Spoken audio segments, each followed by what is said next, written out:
Hi friends, வணக்கம். Welcome to தருணின் சுவை அரும்பு. இந்த வீடியோவில் 6 மாத குழந்தைங்களுக்கான கேரட் பீன்ஸ் பியூரி எப்படி செய்யறதுன்னு பார்க்கலாம். வாங்க ஃப்ரெண்ட்ஸ், வீடியோக்குள்ளே போகலாம்.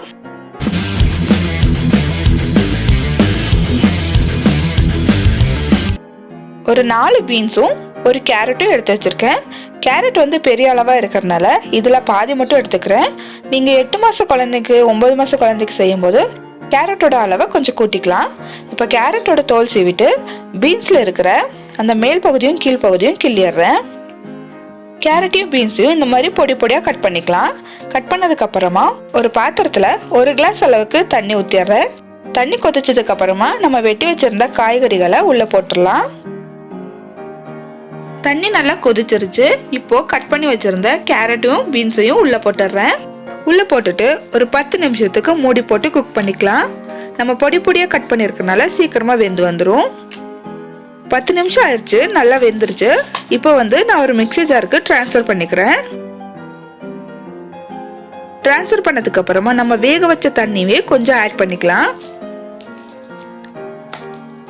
ஆட் பண்ணிட்டு நல்லா ஃபைன் பேஸ்ட்டாக அரைச்சிக்கலாம். நல்ல மை போல அரைச்சிட்டு வந்தாச்சு. இப்போ இதையே பவுலுக்கு மாற்றிக்கிறேன். அவ்வளோதாங்க, ரொம்பவே ஹெல்த்தியான கேரட் அண்ட் பீன்ஸ் பியூரி ரெடி ஆயிருச்சு. 6 மாத குழந்தைங்களுக்கு சாலிட் ஃபுட் கொடுத்ததுமே நிறைய விதமான காய்கறிகள் கொடுத்து பழக்கிருங்க. அப்போதான் ஃபியூச்சரில் குழந்தைங்க காய்கறிகளை வெறுக்காம விரும்பி சாப்பிடுவாங்க. டிஃப்ரெண்ட் டேஸ்டில் பல வகையான ஃபுட்ஸ் கொடுங்க. அப்போதான் குழந்தைங்களுக்கு சாப்பாட்டு மேலே ஒரு இன்ட்ரெஸ்ட் வரும். நம்ம குழந்தைங்களுக்கு 2 வயசுக்குள்ள எந்த மாதிரியான ஹெல்த்தியான ஃபுட்ஸ் கொடுக்குறோமோ அதுதான் அவங்க ஃபியூச்சரே டிசைட் பண்ணுதுங்க. அவங்களோட மூளை வளர்ச்சி அதில் தான் இருக்கு. அதனால குழந்தைங்களுக்கு நிறைய பழங்கள், காய்கறிகள், சத்தான உணவு வகைகளாக வீட்டில் தயார் பண்ணி கொடுக்கறது ரொம்பவே நல்லது. 1 வயசு வரைக்கும் உப்போ சர்க்கரையோ ஆட் பண்ணாதீங்க. அப்படி உங்களுக்கு எக்ஸ்ட்ரா சுவைக்காக ஏதாவது ஆட் பண்ணணும்னு தோணுச்சுன்னா கொஞ்சமாக வெல்லமோ அல்லது நாட்டு சர்க்கரையோ ஆட் பண்ணுங்க. அதுவுமே தேவைப்படாது. குழந்தைங்க நேச்சுரலான டேஸ்ட்டை பழகிட்டாங்கன்னா உப்பும் சர்க்கரையும் இல்லாமலே நல்லா விரும்பி சாப்பிடுவாங்க. டிஃப்ரெண்டான ஸ்டைலில் சாப்பாடு செஞ்சு கொடுக்கும்போது சில சாப்பாடோட டேஸ்ட்டு குழந்தைங்களுக்கு பிடிக்காது.